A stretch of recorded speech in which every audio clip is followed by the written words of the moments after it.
पता नहीं को फील्डिंग लगा को आ गई नी चल के मैच खेले नहीं भाई टेंशन में बानी साला रिजल्ट आ गई फेल हो गई नी फेल हो गई ले लगातार 3 बार पापा जो होता ना पा जाइए ना तो गटैया काट दिए आई बाप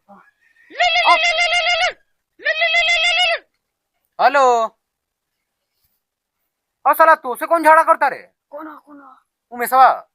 आगे निके चल बे औ का भइला कौन रहला हमसे कुछ ना पूछ जोन जी पूछे बा होसे जा कुछ हुए रहल हौ रहला का हां